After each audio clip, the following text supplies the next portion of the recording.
Assalamualaikum warahmatullahi wabarakatuh. Untuk video pembelajaran kali ini saya akan menjelaskan tentang tata nama senyawa, yang dimana pertemuan sebelumnya kita sudah menjelaskan tentang sudah mempelajari tentang redox. Nah, kali ini kita membahas materi baru. Oke. Nah, sebelum lebih lanjut ke tata nama senyawa, di sini ada contoh gambar air dan aseton. Nah, bahwa kita juga tidak asing terhadap air, kemudian aseton. Aseton di sini itu biasanya digunakan oleh anak cewek yang biasanya sering menggunakan cat kuku. Nah, biasanya untuk menghapus cat kuku itu menggunakan aseton.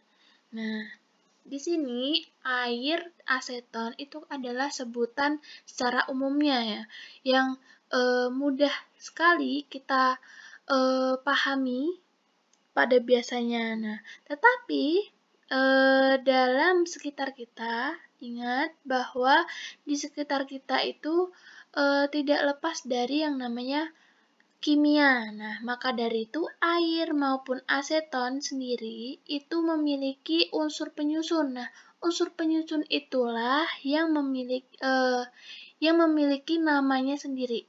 Jadi, unsur penyusun tersebut ada namanya sendiri. Nah, maka dari itu air di sini adalah sebutan umumnya, bahwa dalam kimia atau nama ilmiahnya air itu adalah penyusunnya itu adalah H2O. Penyusunnya itu adalah H dengan O.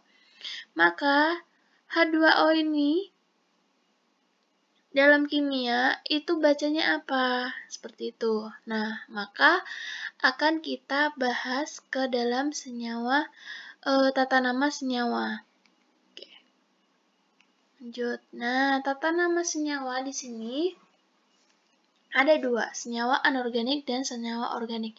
Di mana anorganik itu penyusunnya terbesar tidak mengandung atom karbon. Tapi bukan berarti anorganik itu senyawanya tidak sama sekali yang mengandung atom karbon. Ada beberapa anorganik itu yang mengandung atom karbon. Contohnya adalah CO3 atau karbonat. Nah, karbonat ini masuk ke dalam senyawa anorganik. Tapi secara keseluruhan, anorganik itu rata-rata senyawanya, penyusunnya itu bukan dari atom karbon. Kemudian untuk organik sendiri, itu senyawanya yang memiliki penyusun terbesarnya itu adalah atom karbon, hidrogen, dan oksigen. Nah, lanjut. Untuk tata nama senyawa anorganik itu ada beberapa jenisnya, emang banyak sekali. Yaitu yang pertama senyawa biner, poliatomik, dan asam basa. Nah, senyawa biner sendiri itu ada dua jenis. Yang pertama senyawa biner logam dengan non-logam. Nah, bahwa senyawa biner logam dengan non-logam itu ada aturan tata namanya sendiri. Yang dimana yang pada umumnya jika logamnya itu hanya memiliki biloksnya satu atau satu biloks, itu penamaannya logam dilanjut dengan non-logam dan ditambahkan dengan kata ida. Contohnya yaitu adalah NaBr. NaBr. Nah, Na di sini adalah golongan logam. Nah, sedangkan Br di sini adalah non-logam. Oke. Nah, maka dari itu dalam penamaannya yaitu natrium, Na itu adalah natrium, dilanjut dengan brom. Br kan brom. Maka kita tambahkan saja dengan kata ida, bromida. Seperti itu.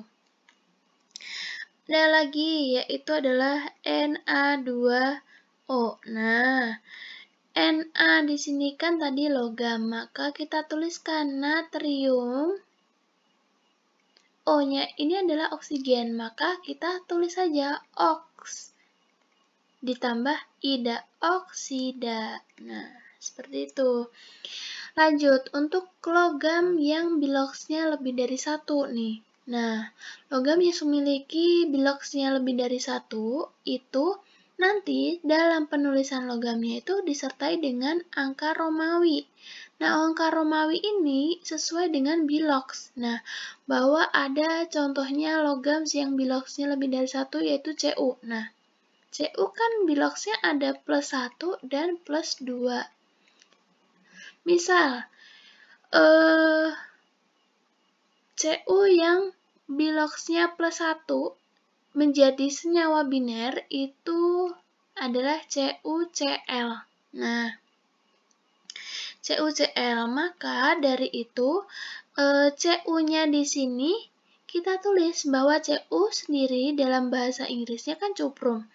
Nah, kalau kita dalam penulisan tata nama senyawa dengan disertai angka Romawi, maka kita menggunakan bahasa Indonesianya saja. Jadi, cuprum itu adalah tembaga. Nah, disertai dengan biloksnya, yaitu biloksnya berapa? Plus 1. Oke, kita tulis saja 1. Lalu dilanjut dengan Cl. Cl sendiri adalah klor. Ditambah ida. Oke. Nah, ketika Cu yang menggunakan biloksnya plus 2. Oke, contohnya adalah CuCl2. Nah, gampang kok untuk mengetahui pakai plus 2 atau plus 1 ya. Itu kita lihat dari koefisiennya unsur non-logam. Nah, bahwa kita ketahui dulu biloks unsur non-logamnya berapa. Kalau Cl di sini kan BO-nya kan -1, maka dari itu otomatis di sini kalau koefisiennya 2 berarti kan -2. Oke, biar setara sama dengan 0, otomatis biloks Cu sendiri adalah plus 2. Oh, nah, seperti itu plus 2. Kenapa kita bisa tahu kok Cu-nya bisa plus 2 itu? Maka dari itu masih bersangkutan dengan yang namanya penentuan biloks tadi. Nah, maka dari itu jika dinamakan yaitu adalah tembaga 2 klorida. Nah, seperti itu. Nah, itu juga berlaku dengan logam yang memiliki biloks yang lebih dari 1. Oke. Nah, selanjutnya yaitu adalah tata nama senyawa anorganik yang masih dalam senyawa biner jenis logam dengan non-logam. Nah, tadi logam yang memiliki biloks yang lebih dari 1 kan menggunakan angka Romawi. Nah, di sini ada cara lain, yaitu ketika biloksnya yang lebih kecil, itu ada penambahan O di akhir kata. Nah, sedangkan logam yang biloksnya lebih besar, ada penambahan kata I, huruf I. Nah, kita contohkan pada unsur FeCl. Nah, FeCl2. Nah, Fe, bahwa Fe sendiri itu biloksnya itu adalah plus 2 dan plus 3. Oke, plus 2 dan plus 3. Nah, Cl kan biloksnya -1. Maka dari itu, kalau koefisiennya 2, maka otomatis biloks Fe-nya adalah plus 2. Maka kita tulis saja ferroklorida. Nah, kok bisa ferro? Nah, Fe sendiri itu namanya adalah ferrum. Nah, dalam bahasa Inggrisnya itu adalah ferrum atau besi.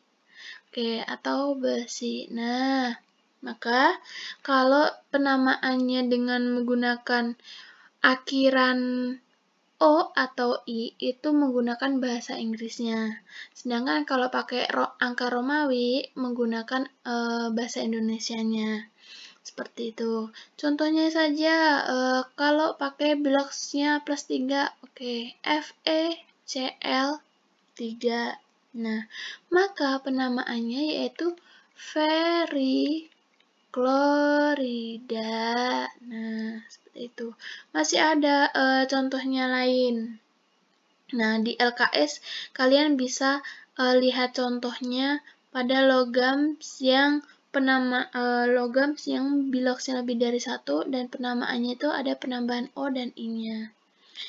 Nah, selanjutnya yaitu adalah senyawa biner non-logam dengan non-logam. Nah, di sini binernya kan sama-sama non-logam ya sifatnya. Nah, agar bisa membedakan mana dalam penulisan senyawanya, unsurnya itu mana duluan yang ditulis. Nah, maksudnya itu seperti ini. Ketika atom yang bermuatan positif diletakkan pada posisi yang lebih awal dibandingkan atom yang bermuatan negatif. Nah, misalnya contohnya yaitu adalah air, yaitu H2O. Nah, kenapa ditulis H2O umumnya? Kok enggak OH2? Nah, ini salah. Karena ditulis H2O bahwa atom H itu lebih positif dibandingkan atom O. Jadi yang sebelah kanan itu yang muatannya negatif, sedangkan yang sebelah kiri di sini adalah muatannya yang paling positif.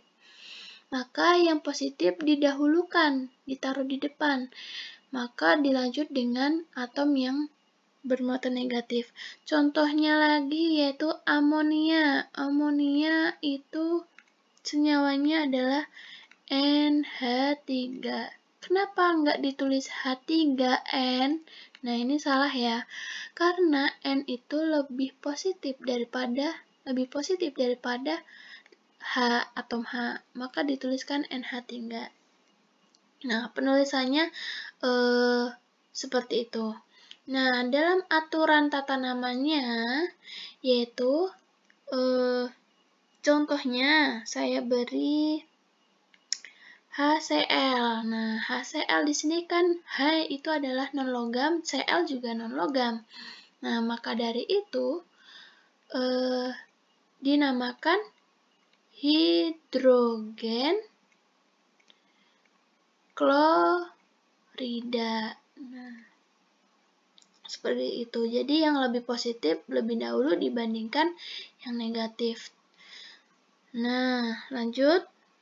Nah, untuk senyawa biner antar non-logam, jika ada yang pasangan atomnya itu bersenyawa membentuk lebih dari satu jenis senyawa. Jadi misalnya seperti contohnya yaitu NO2. Nah, di sini kan ada unsur yang berkelipatan 2 atau koefisiennya ada 2, yaitu unsur O ada 2. Nah, bahwa unsur O2 ini sudah termasuk senyawa, sudah menjadi senyawa dan bereaksi dengan bereaksi dengan N, maka itulah yang dinamakan kenapa pasangan atom itu bersenyawa membentuk lebih dari satu jenis senyawa. Nah, seperti itu. Nah, maka dari itu digunakan awalan sebutan angka indeks. Ketika tiap unsur itu memiliki koefisiennya 2, maka ditambahkan awalannya di. Kalau 1 ditambahkan awalannya mono. Tetapi ada catatan. Mono di sini tidak digunakan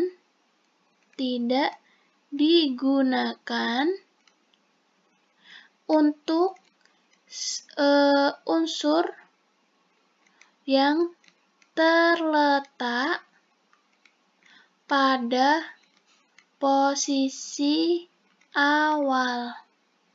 Nah, Contohnya pada NO2 ini sendiri.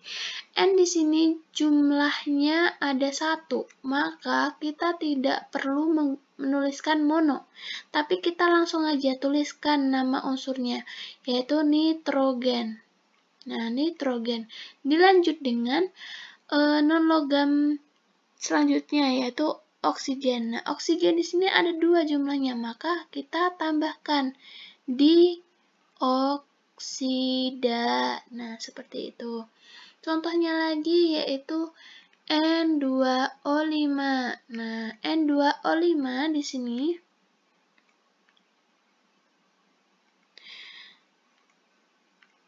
O5 di sini N-nya ada 2, maka kita tulis di nitrogen. O-nya ada 5, berarti pentaoksida.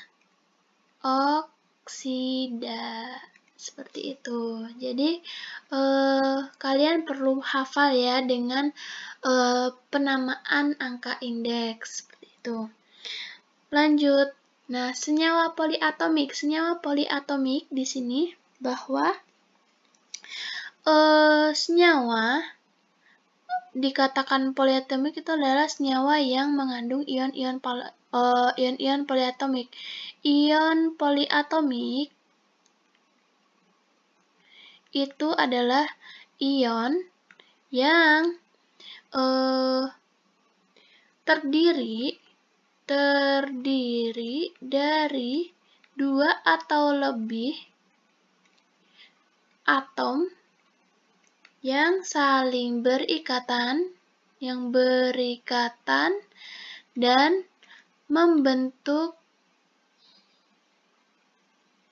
ion. Nah, ion di sini ada ion positif maupun negatif. Nah, yang positif itu dikatakan kation, sedangkan yang negatif itu dikatakan anion. Nah, anion. Oke. Nah, bahwa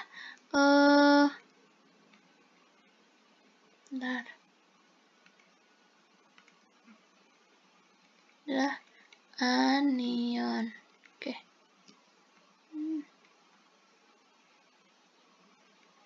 Nah, bahwa ada aturannya dalam senyawa atomik. Nah, anion yang jumlah O-nya lebih banyak diberi akhiran at, sedangkan yang sedikit diberi akhiran it. Jadi gampang untuk memastikannya. Jadi kalau banyak O berarti pakai akhiran at.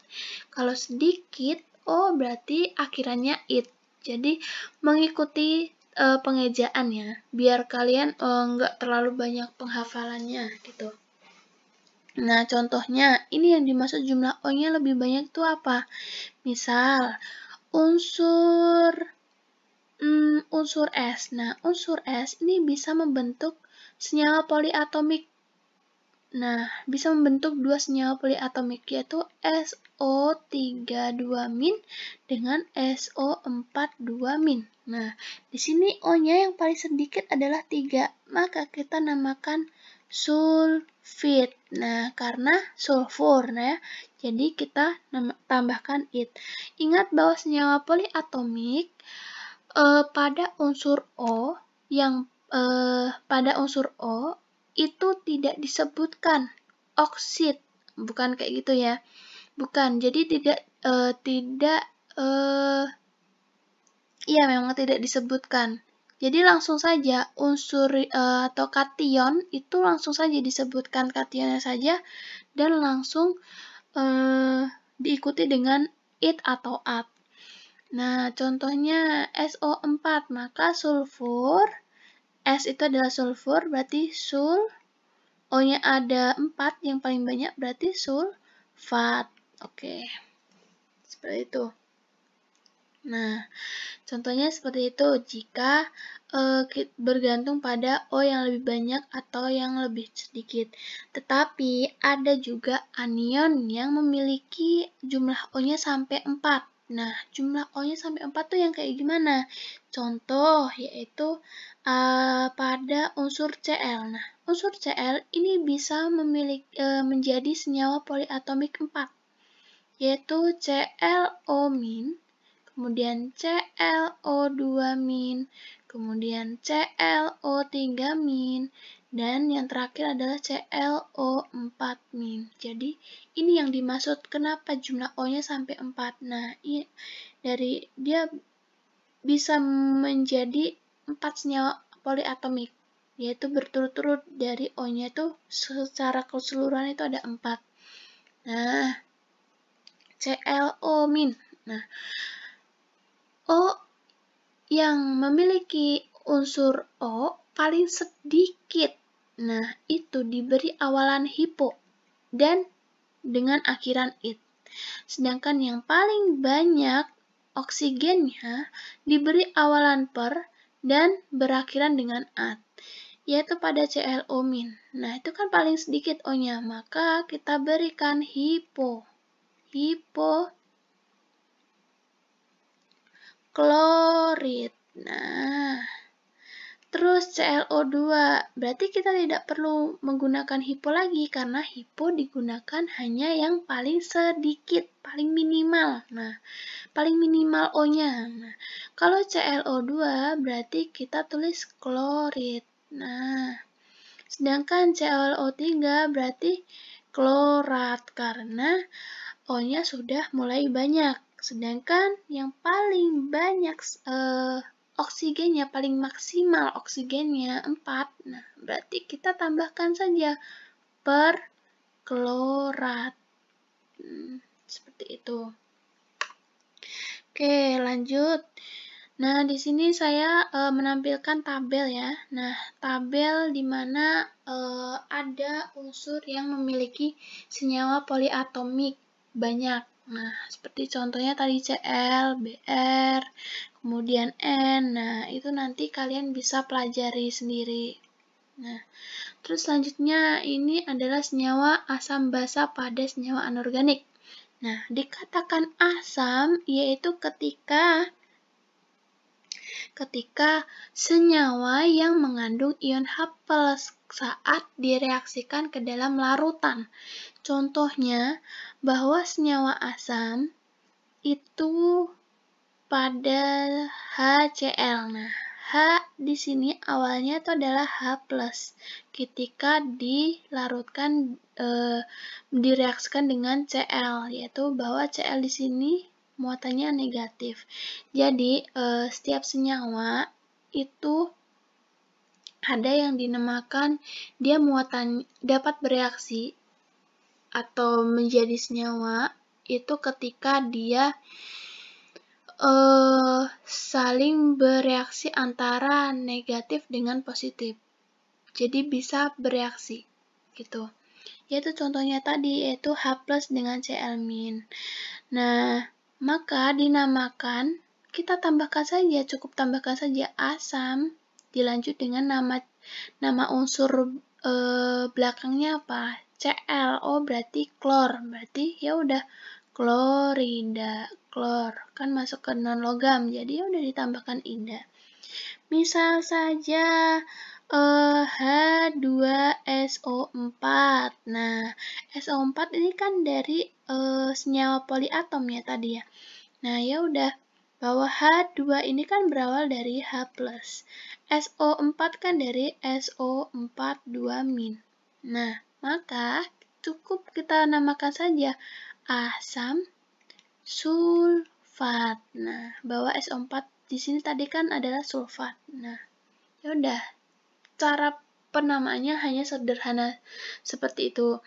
Nah, kemudian kalau yang basa. Nah, kalau misalnya basa itu ketika dilarutkan pada larutan, dia mengandung ion hidroksida atau OH-. Jadi kebalikan, kalau asam itu mengandung ion plus, yaitu H+. Sedangkan basa itu mengandung ion negatif atau OH-. Nah, ingat bahwa yang direaksikan pada basa itu adalah logam, sedangkan kalau yang asam itu adalah non-logam. Ya. Nah, di sini bahwa basa contohnya itu adalah NaOH, bahwa Na di sini kan termasuk ke dalam logam dan dia sifatnya positif juga. Na+. OH-nya di sini berawal dari OH-. Nah, maka dari itu kenapa bisa dikatakan basa. Nah, kita namakan saja natrium hidroksida. Nah, cukup kita berikan nama unsurnya apa dan ditambahkan dengan hidroksida kalau senyawanya basah. Sedangkan kalau asam, ya ditambahkan namanya asam dan dilanjut dengan nama unsurnya, baik itu non-logam atau nama poliatomnya. Misal yang basah itu apalagi ya? BaOH 2 kali. Nah, bahwa Ba sendiri adalah barium. Oke, hidroksida. Nah, hidroksida seperti itu. Oke. Nah, Ba awalnya adalah Ba+. OH-nya di sini berawal dari OH-. Seperti itu. Nah, kita lanjut. Nah, yang terakhir adalah pembahasan terakhir senyawa organik. Nah, senyawa organik ini adalah senyawa yang nggak sekompleks kayak senyawa anorganik ya, yang banyak jenisnya, banyak jenis senyawanya dari biner, poliatomik, asam basan, dan itu masih ada beranak, masih ada yang biner tadi ada non-logam dengan logam, logam dengan non-logam. Nah, sedangkan senyawa organik sendiri tidak ya. Nah, cukup simpel bahwa senyawa organik itu yang senyawa yang penyusun terbesarnya itu adalah